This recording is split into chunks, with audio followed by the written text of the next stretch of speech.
petit aperçu de ce projet qui est totalement peut-être utopique et qui va réunir pendant 2 mois 14 artistes de la région avec lesquels nous avons construit tous ensemble un projet que nous avons intitulé Programme commun, où à la fois ce sont des temps de recherche, des résidences, des temps de passage entre nous, à manger, à discuter, à parler des pièces, et aussi 3 moments de restitution qui vont être déclinés au fur et à mesure de ces 2 mois. C'est un rendez-vous assez inédit et c'est vraiment pour nous une expérience tout à fait salutaire en ce début de saison, pour essayer de donner aussi de l'espoir et essayer de continuer à travailler avec les artistes qui ont beaucoup souffert pendant toute cette période de confinement. Enfin, je me pose beaucoup de questions sur mon identité déjà, sur ma personnalité, sur l'endroit où je vis. Moi, mon monde, mon esprit, où suis-je? Moi, moi. Quand je partais de chez moi, c'était quelque chose de super joli, bien partir de chez soi, changer d'univers. Mais quand on part, on quitte aussi un autre endroit. Et le fait de quitter mon chez moi, ça c'était quelque chose qui, au fil du temps, me blessait. Parce que j'avais perdu même la manière de parler, la manière d'être. Parce qu'à Abidjan, je ne pouvais pas danser. Tout était un peu fermé. Mais comment on vit avec les gens, Et donc je me suis mis vraiment à l'intérieur autrement. C'est-à-dire que je ne suis pas sur le plan artistique, mais sur le plan visuel aussi. Et il y a des manières, j'ai regardé plus près, on va dire, les gens, comment ils vivaient, comment ils s'habillaient, comment on parle, même la façon de tenir le bras, qu'est-ce qui tient. Et tout ça, je me suis interrogé et c'est quelque chose qui m'a nourri. Parce que j'étais pas sur le plan artistique, mais j'étais plutôt sur le plan observation. Et j'avoue que quand j'étais là-bas, c'est quelque chose qui m'a beaucoup touché. Des fois, j'étais là sans rien faire, mais au fait, j'avais l'impression de me nourrir beaucoup plus qu'avant, sur le plan gestuel seulement. Donc, ça m'a posé. Et là, je rentre dans la salle, je ne sais pas quoi faire. Je ne sais pas quoi faire, c'est pas sur le plan danse seulement, mais tellement je me suis nourri, je ne savais plus qu'est-ce que je pouvais prendre, qu'est-ce que j'avais envie de prendre, qu'est-ce qu'il faut dire. Donc ça m'a un peu perturbé, mais c'est ça aussi le travail. Je pense que tout un chacun, je pense que le fait d'avoir pris tout dans le corps et de même dans l'esprit, je pense que ça m'a permis aujourd'hui avec cette pièce-là de venir qui veut dire Where is my mind? C'est-à-dire je ne sais pas où j'en suis, quel est mon esprit. Enfin, je me pose beaucoup de questions. Et donc la question est tout simplement l'expatriation. En fait, je pars de chez moi, j'arrive ici, mais où suis-je vraiment?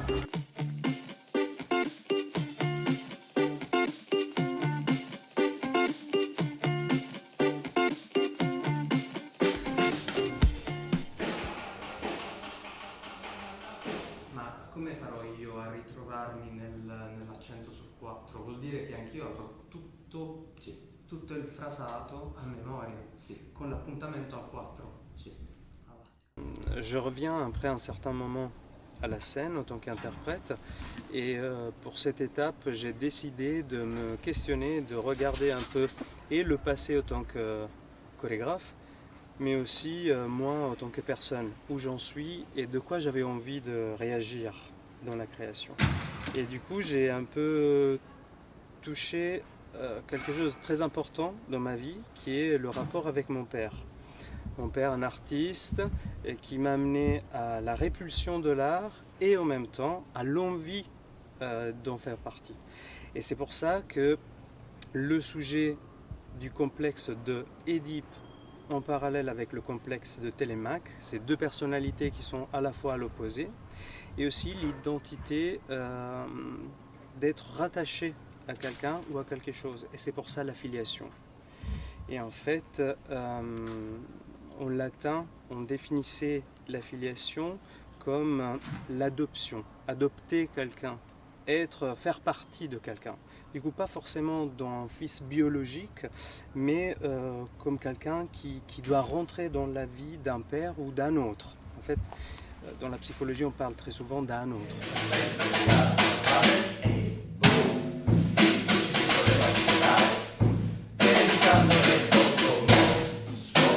Et eres, c'est en latin, identifie l'héritage, celui qui reçoit.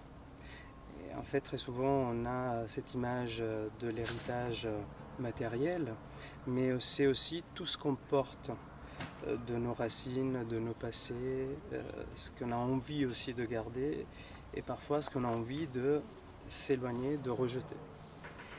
Voilà, ça c'était un peu la recherche, et où j'en suis. Mon père, un musicien, un batteur, jazz, qui a déterminé beaucoup dans mon adolescence. Enfin, je l'ai suivi dans tous ces processus de création, de concert aussi. Et c'est pour ça que revenir à l'identité du père et du fils, pour moi c'était un peu une évidence, travailler avec cet instrument.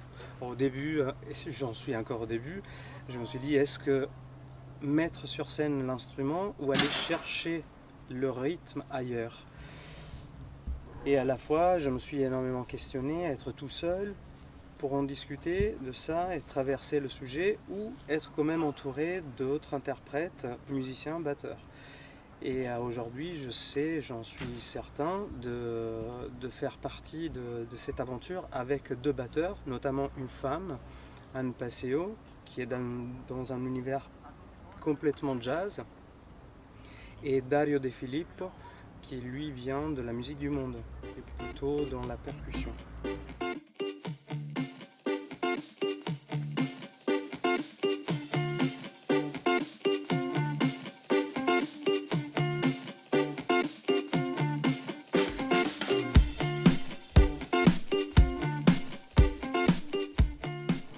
À l'origine de ce projet, il y a tout simplement la question pourquoi je bouge, qu'est-ce que je bouge, qu'est-ce qui bouge et qu'est-ce que le mouvement. Et avec d'abord une expérience physique, puis une expérience intellectuelle, c'est-à-dire scientifiquement, qu'est-ce que c'est que le mouvement, comment on l'analyse, comment on le comprend, comment on le met en équation. Et donc voilà, j'ai fait ce va-et-vient entre l'aspect intellectuel, l'aspect physique, et puis est arrivée la philosophie. Donc il y a un multilogue entre différents domaines que sont donc les sciences, la philosophie, le corps en mouvement lui-même, la physique, enfin le concret. Et puis dans mon travail au fur et à mesure des années, il y a un autre élément qui est arrivé, c'est la scénographie.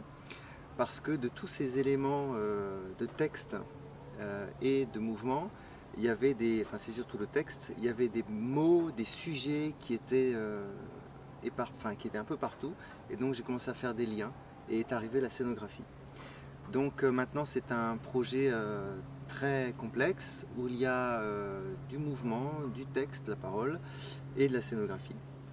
Et ce projet devenait tellement gros que j'ai décidé de le couper en 3 parties.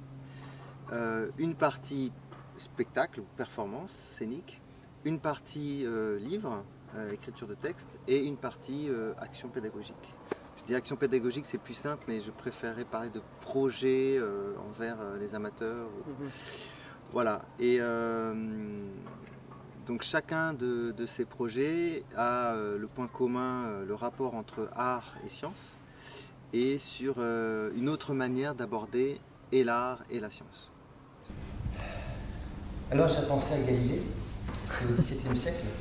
Galilée, il y a eu cette phrase qu'on pourrait traduire par l'univers est un livre ouvert devant nous, dont il est humainement impossible d'en comprendre un seul mot si on ne connaît pas son langage, celui des mathématiques. Et c'est aussi la construction de l'espace qui est en tension et qui est mobile, qui est en mouvement aussi. Voilà. Et du coup, j'ai une dernière question. Est-ce que le texte, il est essentiel pour toi, ou tu pourrais aussi imaginer de t'éloigner du texte, être que dans l'aspect... Alors ça a été suggéré à un moment donné que je ne fasse que de la danse sans parler. Et je trouve que pour moi ça ne fonctionne pas. Ce projet doit être complètement parlé, dansé et scénographié. Parce que la scénographie se déploie au fur et à mesure de l'explication. Voilà, de la narration. Ouais, parce que c'est un projet de science fictive. Ouais. J'ai rien compris à ton projet là. Voilà, tu peux... Attends, redis-le. Qu'est-ce qu'il y a écrit? Il y a marqué quoi? Allez chez le cow-boy bleu pour donner votre réponse. Alors, c'est une question pour toi. Oulala. Tu enregistres? Alors, Ezio, c'est une énigme. J'écoute bien. C'est l'enfant de votre père et de votre mère. Mais ça n'est ni votre sœur, ni votre frère. C'est moi. Eh bien, allez donner la réponse au cow-boy bleu. Mais c'est super ça! C'est énorme! Mais c'est énorme! C'est bien ça! Incroyable! Je peux le garder? Cadeau! Oui! Cadeau! Voilà, ça va devenir emblématique. Oui. Créa. Il est là ton texte.